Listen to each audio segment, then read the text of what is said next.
Hello everyone, good morning, welcome back to my channel. সকলে কেমন আছো? আশা করি সকলে খুব ভালো আছো, আমিও ভালো আছি। তো সকালবেলায় ঘুম থেকে উঠে বাসি কাজবাজগুলো সেরে তারপর চলে আসলাম রান্নাঘরে। রান্নাঘরে আসার আগে কিন্তু জানো আমি ওষুধ খাই, সেই ওষুধটাও খেয়ে নিয়েছি। আর চা করতে কিন্তু ভুলিনি, যেহেতু চা আমাদের রোজই করা হয়, তাই চা খেয়ে তারপর চলে আসলাম রান্নাঘরে। আর আজকে রান্না হচ্ছে কচু শাক আর মাছের ঝোল টোল কি একটা যেন হয়েছিল, আমার ঠিক মনে নেই। তাই মা এদিকে কচু শাক কচুর পাতাগুলো আমাকে দিয়ে গেল, সেটাই এখন কাটছিলাম।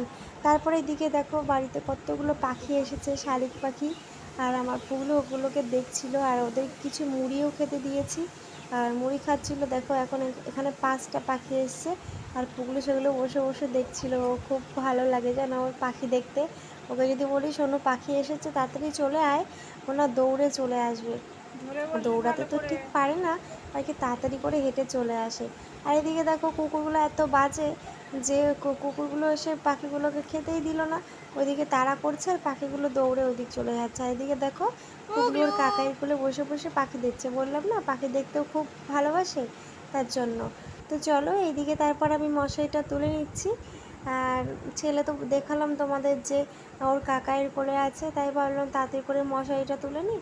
মশারি না তুলতে আমার একদম পছন্দ না, মানে ভালোই লাগে না বিছানা তুলতে, মানে বিছানা করতে বিছানা তুলতে, বিশেষ করে শীতকালে অনেক কম্বল মানে হয়ে যায়, ব্ল্যাঙ্কেট হয়ে যায়। আমার ভালো লাগে না একদম গোছাতে। মনে হয় কি কেউ যেন একটু যদি গুছিয়ে দিত তাহলে হয়তো ভালো হতো, কিন্তু কে গুছিয়ে দেবে বলো? আমার তো গুছানোর মতো কেউ নেই, যারটা শেষেই গোছায়। আর বর বাড়ি থাকলে বর মাঝে মাঝে গুছিয়ে দেয়, ওকে যদি বলি একটু তুলে দাও ও তুলে দেয়। কিন্তু কি বলতো ওই অন্যের তোলা না পছন্দ হয় না, মানে নিজে নিজে যতক্ষণ না ভালোভাবে তুলবো ততক্ষণ না পছন্দ হয় না। তারপরে এদিকে দেখো আমার ছেলের অবস্থা, ড্রেসিং টেবিলে কখনো একটু গুছিয়ে রাখতে পারি না। এই যে খেলনাগুলো দেখেছো পুতুলগুলো, যতবার আমি গুছিয়ে রাখি ততবার ও এলোমেলো করে নেবে। হাতে কিন্তু তেমন একটা পায় না, ওই ওই পা উঁচু করে ডিঙ্কি পাড়া পেরে দিয়ে ডিঙ্কি পাড়া দিয়ে রেখে এগুলো ধরার চেষ্টা করে, আর এগুলো কুচিয়ে কুচিয়ে কুচিয়ে কুচিয়ে এগুলো সব ফেলবে। আগে একদিন আমার ড্রেসিং টেবিলে একটা কাপ ছিল, কাপ প্লেটের সেট দিয়েছে, একটা কাপ পুরো ভেঙে। সে কী অবস্থা, আমার সত্যি এত খারাপ লাগছে। একটা সুন্দর কাপ, ওটা আমার রিসেপশানে আমাকে কেউ একজন দিয়েছিল, বেশ ভালো বড় বড় কাপগুলো ছিল, দেখতেও ভালো লাগছিলো, দিল সে কাপটা ভেঙে। এত কষ্ট হচ্ছিল, কিছু বলার নেই। ও তো এখন ছোটো, এখন তো কত কিছু ভাঙবে, সেগুলো আমাকে সব মানিয়ে নিতে হবে। তারপর এদিকে বেড কভারটাও একটু চেঞ্জ করে নিলাম। চেঞ্জ করে নিয়েছি বলতে যে জন্মদিনের আগের দিন না জন্মদিনের দিন একটু চেঞ্জ করেছিলাম, তো সেটা ধোয়া হয়নি। অনেক কিছু ধোয়া ছিল, দিদি আর মা মিলে ধুয়েছিল, বাইরে জায়গা ছিল না নাড়ার। তারপর যদি বৃষ্টি হয় না সকালে, তো সব ঘরের মধ্যে নিতে হবে, জায়গা শর্টের জন্য এগুলো ধুইনি, অন্য একদিন ধুয়ে নেবো ভেবেছিলাম, তাই আজকে এগুলো ধুয়ে নিচ্ছি। তো এই যে সব কিছু নিয়ে এখন চলে এসেছি কলের পাড়ে। আর ছেলের প্যাম্পার্সটাও নিয়ে এসেছি, যেহেতু এটা রাত্রে পরাই প্যাম্পার্স। ওকে সারাদিন তো আমি প্যাম্পার্স পরাই না, শুধুমাত্র রাত্রে ঘুমানোর সময় প্যাম্পার্স পরাই। আর সকালবেলায় উঠে মানে খুলে দিই, কিংবা আমি ঘুম থেকে ওঠার সময় খুলে দিই। আমি যখন 7:30 দিকে উঠি, তখন যদি দেখি যে প্যাম্পার্সটা ওভারলোড হয়ে গেছে, তখনই ওকে খুলে দিই। তারপর খুলে দিয়েছিলাম, ও তারপরে এমনিই শুয়েছিল। তারপরে মাঝে মাঝে তো বালিশ তো ভিজাবেই টয়লেট করে, কিছু বলার নেই আমার আর। তো চলো এদিকে এই যে জল নিয়ে চলে এসেছি, আর এখন এই যে একে একে সব কিছুগুলো ভিজিয়ে রাখবো, কিছুক্ষণ ভিজিয়ে রাখবো, তারপরে আমি কেচে দেবো। আর ওই যে ভালো যে শাড়িটা দেখতে পাচ্ছ, কালী পুজো বাড়িতে পরে গেছিলাম, ওই যে ব্ল্যাক কালার আর পিঙ্ক কালার, ওই শাড়িটা তো ভালো শাড়ি, ওইসব শাড়িগুলো না সার্ফের জলে দেবো না, ভাবলাম সামান্য একটু শ্যাম্পু দিয়ে ওটাকে ধুয়ে আর কি মানে নেড়ে দেবো। ভালো ভালো শাড়ি না সে মানে আর কি সার্ফের জলে দিলে বেশ ভালো হয় না, কেমন একটা হয়ে যায়। তার জন্য ওগুলো আমি সার্ফের জলে আর দিইনি। এই বেড কভারটা আর এদিকে একটা নর্মাল শাড়ি যেগুলো বাড়ি পরা হয়, সেই শাড়িটাই আর কি দিয়ে দিয়েছি। তারপর এই যে কাচা হয়ে গেছে আর কি, সব কিছু কাচা হয়নি, ওই যে বললাম ভালো শাড়িটা শ্যাম্পুর জলে ধুয়েছি, তাই সেই শাড়িটা আর ব্লাউজটা একটু ধুয়ে দিলাম। যদিও শাড়িটা বেশি দিন পরিনি, আমি একদিন পরেছিলাম আর দিদিও মনে হয় একদিন পরেছিল, তাই ভাবলাম ধুয়েই রাখা যায়। কারণ আমার না ওই শাড়ি যদি বের করি না ধুয়ে রাখলে না কেমন একটা লাগে, মনে কি যেন নষ্ট হয়ে যাবে, না ধুয়ে রাখলে গন্ধ হয়ে যাবে, বিচ্ছিরি একটা মানে ছাপ ছাপ হয়ে যাবে, অনেক সময় দেখা যায় না আমরা ঘেমে যাই, ঘেমে যাওয়ার ওই জায়গাটা একদম সাদা সাদা হয়ে যায়। আমার সেরকমই মনে হয় যে না ধুয়ে রাখবো, যদি শাড়িটা খারাপ হয়ে যায়, ভালো শাড়ি। আর এই শাড়িটা না আমার শাশুড়ি মার শাড়ি। আমরা সবাই সবার শাড়ি পরি, আমরা সবার শাড়ি পরতে খুব ভালোবাসি।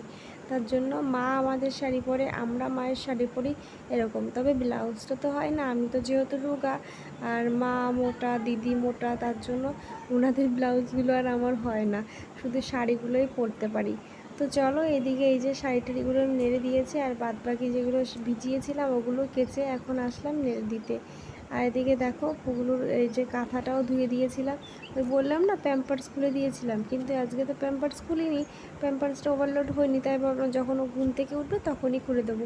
এদিকে ঘুম থেকে উঠতে উঠতে দেখি প্যাম্পার্সটা একটু সামান্য ভিজে ভিজে গেছে, আর ওই মানে ও যেটা পাতিয়ে শুয়েছিলাম সেটা ভিজে গেছে। আর এদিকে দেখো শিউলি ফুল কত তুলে নিয়ে এসছে মা। শিউলি ফুল ফোটা মানেই পুজো শুরু হয়ে গেল। আর শিউলি ফুল যে আমার এত ভালো লাগে, আর এত গন্ধটা এত কিউট লাগে কি বলবো, তাই তোমাদের সঙ্গে শেয়ার না করে আর পারলাম না। এই শিউলি ফুলগুলো মা তুলে নিয়ে এসেছিলো। তারপরে এই যে শিব ঠাকুরকে একটু শিব ঠাকুরের জল দিয়ে দিলাম। তো চলো মাথায়। আর এখন হচ্ছে পুজোটা আমি তাড়াতাড়ি করে নেব। ছেলেকে আবার স্নান করাতে হবে, ওর খাবার তৈরি করতে হবে, ওকে খাওয়াতে হবে। সত্যি যে নিজে একটু রেস্ট নেবো সেই সময়টা হয় না, নিজে একটু গুছিয়ে থাকবো আর হয় না। কি বলো তো, একটা বাচ্চা হয়ে গেলে না নিজের আর খেয়াল হয়, নিজের যত্ন করা হয় না, এই রকমই। তো চলো কি আর করবো, নিজের যত্ন আর করার দরকার নেই, ছেলের যত্ন করলেই হবে। তো চলো এদিকে যে আমি ফুল টুলগুলো সব সাজিয়ে নিচ্ছি। এবার পুজোটা দিয়ে দেবো, পুজোটা দেবো, তারপর একটু রেস্ট হবো, কারণ স্নান করে পুজোটা দিলে তখন কি মনে হয় বলো তো, এই তো এবার একটু শান্তি, আর কোনো কাজ নেই। তো চলো এরপরে আমাকে এখনও কাজ আছে, আমার দুধের ক্যান আনতে যেতে হবে। দুধের ক্যান আনা হয়নি, সেটা আনতে যাব এখন। তো তার আগে আমি পুজোটা এখনও কমপ্লিট করা হয়নি, সেটা কমপ্লিট করি, আর তোমরা আমার ভিডিওটা দেখতে থাকো।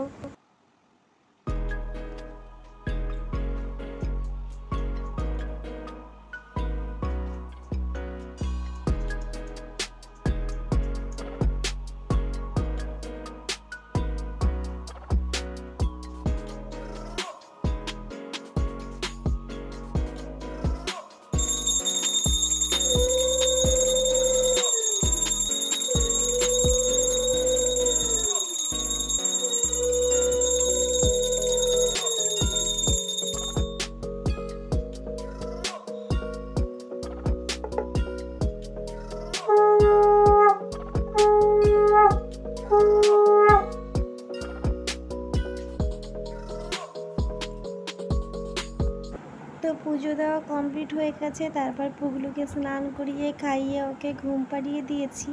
আর তারপর আমি এই যে হাতের শাখাগুলো তো খুলে নিচ্ছি, দেখতেই পাচ্ছ। আর এটা ছিল হচ্ছে রবিবারের দিন, আর রবিবারের দিন বলেই আমি শাখাটা খুলছিলাম। আর কেন খুলছিলাম চলো তোমাদের সঙ্গে বলি। শাখাটা এত পরিমাণে নোংরা হয়েছে, শাখার আর কি ডিজাইনগুলো, সেই শাখার ডিজাইনের মধ্যে নোংরাগুলো মানে রয়েছে, মানে আয়রন, জলের যে আয়রন থাকে সেই আয়রনগুলো লাল লাল হলুদ হলুদ হয়ে গেছে।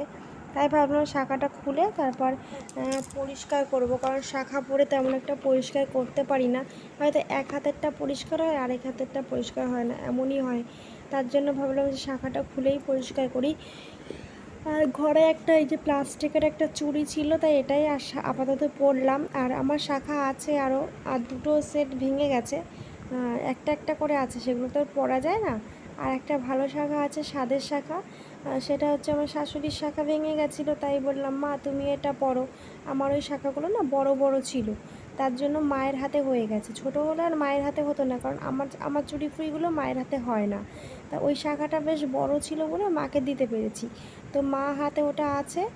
আর আর আমার হাতে যেটা ছিল, যে শাখাগুলো, সেই শাখাগুলো তো বলছি নোংরা হয়ে গেছে, তার জন্য পরিষ্কার করবো বলে খুলে ফেললাম। আর ঘরে দুটো যে এমনি নর্মাল চুড়ি রয়েছে, তাই সেই চুড়ি দুটোই পরে থাকলাম, কারণ খালি হাতে তো থাকতে নেই। তার জন্য এই যে দেখতেই পাচ্ছ নোংরা হয়েছে প্রচণ্ড, জানি না ক্যামেরার মধ্যে কতটা বোঝা যাচ্ছে, তবে এমনি বোঝা যাচ্ছে, বুঝলে অনেকটা নোংরা হয়েছিল। তাই ভাবলাম পরিষ্কার করে পুজোর সময় করব। তারপরে এই যে এটা হচ্ছে বিকালবেলার ভিডিও। বিকালবেলায় ঘুমিয়ে পড়েছিলাম, ছেলে ঘুমিয়ে পড়েছিল বলে আমিও ঘুমিয়ে পড়েছিলাম। তারপর ঘুম থেকে উঠে এই যে জামা টামাগুলো সব তুলে নিচ্ছি, শাড়ি ফাড়িগুলো এগুলো সব শুকিয়ে গেছে।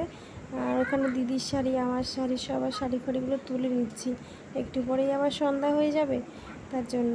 তো চলো এইদিকে আমি সব কিছু তুলে নিই। আর পুগলু ও ঘুম থেকে উঠে গেছে, ওকেও খাওয়ানো হয়ে গেছে তো ঘুম থেকে উঠে, তার জন্য এইদিকে আমিও খেয়ে নিয়েছি। তো চলো তোমরা দেখতে থাকো ভিডিওটা, আশা করি তোমাদের ভালো লাগবে। আর কেমন লাগলো অবশ্যই জানিও।